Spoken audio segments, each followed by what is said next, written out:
नमस्कार विद्यार्थी मित्रांनो, मी उमेश. स्वागत आहे तुमचं मराठी टेक मित्र आपल्या यूट्यूब चॅनलमध्ये. 11वी प्रवेशासाठी ऑनलाईन अर्ज करणाऱ्या विद्यार्थ्यांसाठी आनंदाची बातमी आहे. कारण ऑनलाईन अर्ज भरत असताना 11वीसाठी तुम्हाला टी-सी आणि मार्कशीट अपलोड करावे हे कंपल्सरी होते. परंतु कॉलेज किंवा शाळांमार्फत अजूनही तुमचे टी-सी आणि मार्कशीट देण्यात आलेले नाहीत. त्यामुळं विद्यार्थ्यांना ऑनलाईन अर्ज भरत असताना यामध्ये अडचण येत होती आणि त्यामध्येच आता अपडेट आलेले आहे. त्याबद्दलचीच माहिती आज आपण या व्हिडिओमध्ये जाणून घेण्याचा प्रयत्न करणार आहोत. परंतु त्यापूर्वी चॅनलवर नवीन आला असाल तर चॅनलला सबस्क्राईब करा आणि बेल आयकॉनला प्रेस करायला विसरू नका.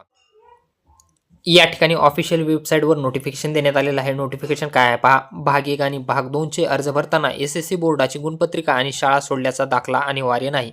म्हणजे आता तुम्हाला एस-एस-सी बोर्डाची गुणपत्रिका आणि टी-सी अपलोड करण्याची आवश्यकता नाही. त्याऐवजी तुम्हाला एक सेल्फ डिक्लेरेशन द्यायचं आहे.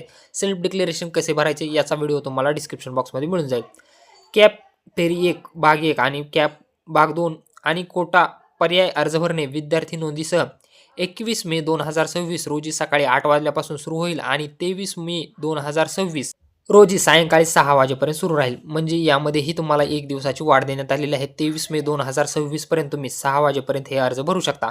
अर्ज भरत असताना तुम्ही यामध्ये पाहू शकता अपलोड रिक्वायर्ड डॉक्युमेंट्समध्ये आता 10th स्टँडर्ड मार्कशीट याला तुम्हाला स्टार मार्क देण्यात आलेला नाही. म्हणजे हे कंपल्सरी नाही. स्कूल लिव्हिंग सर्टिफिकेट हे कंपल्सरी नाही. यामध्ये जर तुम्ही कास्टमधून अर्ज भरत असाल तर कास्ट सर्टिफिकेट तुम्हाला अनिवार्य आहे आणि नॉन क्रिमिलियर सर्टिफिकेट अनिवार्य आहे. ज्यांच्याकडे मार्कशीट आणि स्कूल लिव्हिंग सर्टिफिकेट नाही त्यांना फक्त अंडरटेकिंग फॉर्म हा भरून द्यायचा आहे. अंडरटेकिंग फॉर्म कसा भरायचा याचा व्हिडिओ तुम्हाला डिस्क्रिप्शन बॉक्समध्ये मिळून जाईल. तर अशाच प्रकारच्या अपडेटसाठी चॅनलला सबस्क्राईब करा. आपलं व्हॉट्सअप तसेच टेलिग्राम चॅनल हे असून तेही जॉईन करायला विसरू नका.